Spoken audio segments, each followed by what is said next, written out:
John ஜபராஜோட பேசணும், அதுல இருந்து வருது எனக்கு வராத போன் எல்லாம் வந்துகிட்டே இருந்துச்சு. ஒரு அல்லேலியா சொல்லுங்களேன். போடு போடு, எதுக்கெல்லாம் அல்லேலியான்னு ஒரு விவசாயம் போயிடுச்சு. தேவனுடைய நாமத்தை வீணில் தான் வழங்குவேன்னு அடம் பிடிக்குது இந்த காமெடி பெந்தேகோஸ்தே கூட்டம். சாமியார்மார்கள் மத்தியில் எத்தனையோ பிரச்சனைகள் வருது, ஆனா அவர்கள் எல்லாரும் அமைதியா இருந்துட்டு போறாங்க.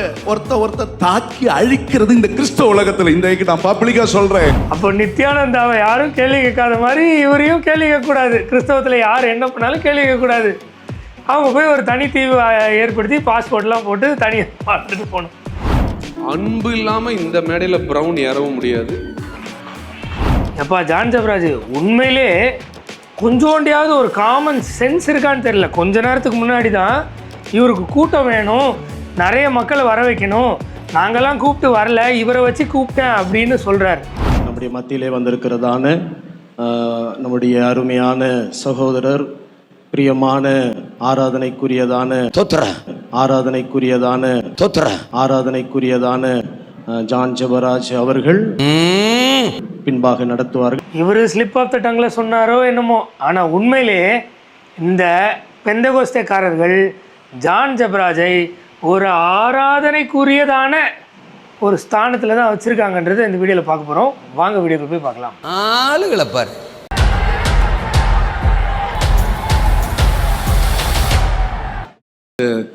ஜான் ஜபராஜ் அவங்க வந்ததுனால உங்களை அநேகரை இங்க பார்க்கறது எங்களுக்கு ஒரு பெரிய சந்தோஷமா இருக்குது. எவ்வளவுதான் நாங்க வாங்க வாங்கன்னு உங்களை கூப்பிட்டாலும் வரமாட்டாங்க, எல்லாம் ஓடிடுவாங்க. பார்த்தீங்களா? இவரை வச்சு உங்களெல்லாம் இங்க கொண்டு வந்ததுக்கு எனக்கு ஒரு பெரிய சந்தோஷமா இருக்குது. பா, ஜான் ஜபராஜ் தூண்டில் போடுற புழு போல, அதை பார்த்தோன்னே அப்படியே எல்லாரும் அட்ராக்ட் ஆகி வருவாங்க. ஆகையினால நாம் செய்கிற ஊழியம் ஒரே மந்தை ஒரே மெய்ப்பனுக்குரிய ஒரு ஊழியத்தை செய்யணும். பேச்ச குறை ஊழியம் ஒரே மந்தை ஒரே மெய்ப்பனுக்குரிய ஊழியம். சபையுடைய பேர் தான் சிபிஎம், சிலோன் பெண்டிகாஸ்டல் மிஷன், அப்போஸ்தல கிறிஸ்தவ பெந்தேகோஸ்தே மிஷன் என்று சொல்லி அந்த சபையை கர்த்தர் எங்களுக்கு ஏற்படுத்தி வைத்திருக்கிறார். சிபிஎம்மா, சிலோன் பெண்டகோஸ்டல் மிஷனா? அதுவா இப்படி ஆயிருக்கு பலே. ஆகையினால இப்படி திடீரென்று இப்படி சொன்ன உடனே எனக்கு ஒரு பெரிய சந்தோஷம். என்றைக்கு பாஸ்டர் ஜான் ஜபராஜோட பேசணும், அதுல இருந்து கேவலம் வருது எனக்கு வராத போன் எல்லாம் வந்துகிட்டே இருந்துச்சு. ஒரு அல்லேலியா சொல்லுங்களேன். ஹல்லேலூயா. போடு போடு, எதுக்கெல்லாம் அல்லேலியான்னு ஒரு விவசாயம் போயிடுச்சு.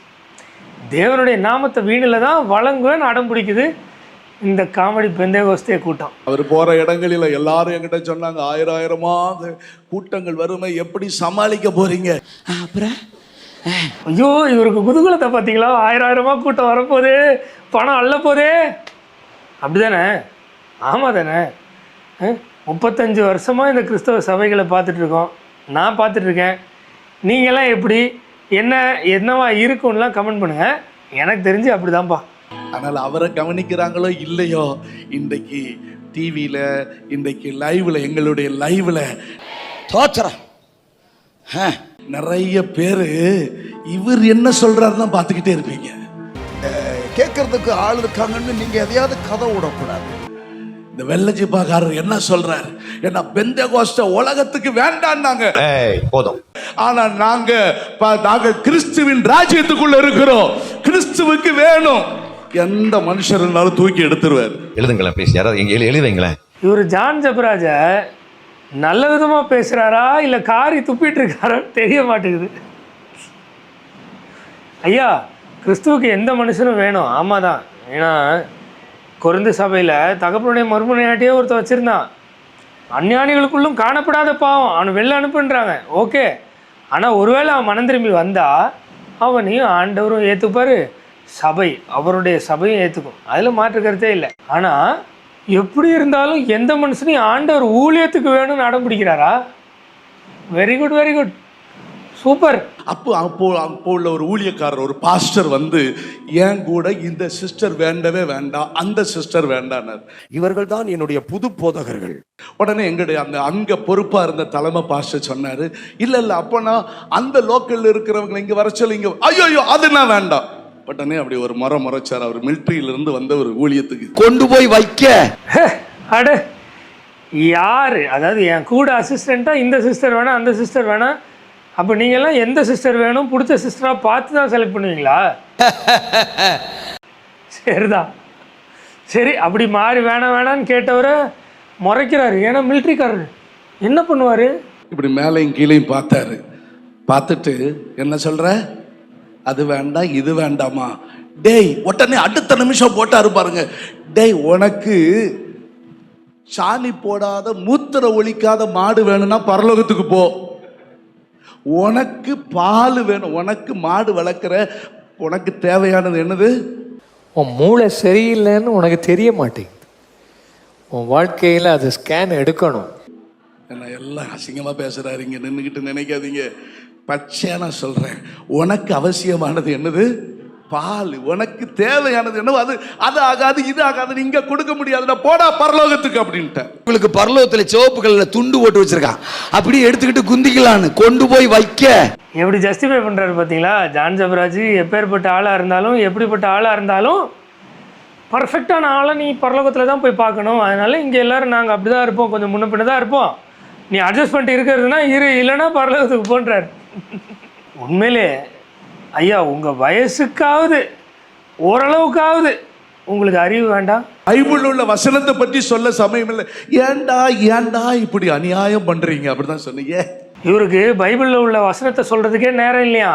ஆனால் இவர் கட்டின கட்டடத்துக்கு ஆட்களை வர வைக்கணும்னு யாரை பிடிச்சா என்ன பண்ணால் ஆட்களை வர வைக்கலான்ற டாக்டிக்ஸை தெரிஞ்சுக்கிட்டு ஜான் ஜெபராஜை வர வச்சு வந்துட்டாங்க இன்னைக்கு வந்துட்டாங்கன்னு சந்தோஷப்படுறதுக்கெலாம் டைம் இருக்குது. நாங்கள் ஏற்கனவே பணக்காரர்கள் ஐட்டம்ல என்னடே. பைபிளில் இல்லாத வசனங்கள் பேச டைம் இருக்குது. பால் வேணும்னா சாணி யூரினும் போடாத மாடு பரலோகம்னு கதை விடுறதுக்கு டைம் இருக்குது. எல்லாத்துக்கும் டைம் இருக்குது. பைபிள் வசனம் பேச மட்டும்தான் இவருக்கு டைம் இல்லை. தீர்ப்பு சொல்றவர் இருக்கிறாரு, நீ என்ன ஒன்ன யாருடா ஏற்படுத்தி வச்சது? டேய், என்ன ஆண்டவர் தான்டா ஏற்படுத்தினார் அப்படின்னு சொல்லணும்னு உள்ளுக்குள்ள அப்படியே பொங்குது. வயசுக்கு மரியாதை கொடுத்து நான் சொல்லாமல் விட்டுறேன், சரியா?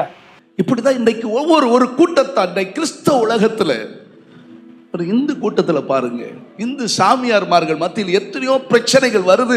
ஆனா அவர்கள் எல்லாரும் அமைதியா இருந்துட்டு போறாங்க. ஒருத்த தாக்கி அழிக்கிறது இந்த கிறிஸ்தவ உலகத்துல. இன்றைக்கு நான் பப்ளிக்கா சொல்றேன், சொல்லேதுக்கு ஒரு யோக்கியமானம்.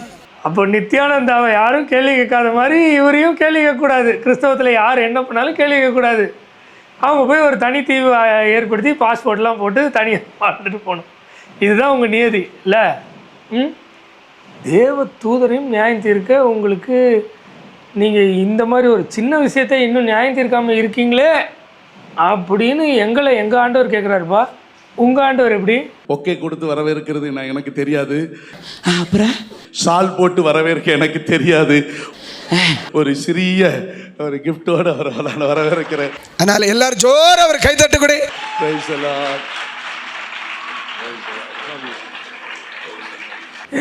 எனக்கு அது தெரியாது இது தெரியாது, நான் பரிசுத்தவான். என்ன வித்தியாசம்? இல்லை என்ன எனக்கு புரியல. பொகை கொடுக்க எனக்கு தெரியாது, சால்வை போட எனக்கு தெரியாது, அதனால ஒரு கிஃப்ட் கொடுக்குறேன். கர்த்தர் உங்களை ஆசீர்வதிப்பார். தோத்திரம். இன்னும் எங்களுடைய ஜெபம் உங்களுக்கு உண்டு. இன்னும் நாங்கள் உங்களை சூழ்ந்து இருக்கிறோம். கர்த்தர் உங்களை அதிகமாக ஆசீர்வதித்து கர்த்தர் உங்களை பயன்படுத்துவாராக. ஏசப்பா, இந்த சிந்தனை இருக்கிற எல்லாரையும் மனம் திரும்ப பண்ணுங்கப்பா. இந்த தேசத்துக்கு முழு உலகத்துக்கும் இன்னும் முந்தின மகிமையை காட்டிலும் பிந்தின ஆலயத்தின் மகிமை பெரிதா இருக்கிறது போல இயேசுவின் நாமத்திலே இன்னும் அதிகமாக விழுந்து போன தாவீதின் கூடாரத்தை கட்டினது போல நீங்கள் நிச்சயமாக கர்த்தருக்காக அதிகமாக பயன்படுத்தப்படுவீங்க. இவர் பயங்கரமா ஜெபம் பண்றதை பார்த்தா எனக்கு என்னமோ அந்த போக்சோ கேஸ்ல தீர்ப்பே வந்துடும் போல அப்படின்னு தோணுது. தெரியல, எப்படி வேணா நடக்கலாம், ஜஸ்ட் தோணுது. அடுத்த முறை இங்க வரும்போது என்ன போல வெள்ளை சட்டையும் போட்டுட்டு வருவீங்கன்னு நம்புறேன். போ பேய, நீ இருந்து எதுக்கு பிரயோஜனம்? நீ போ, நீ எதுக்கு இருக்கிற சர்ச்சை?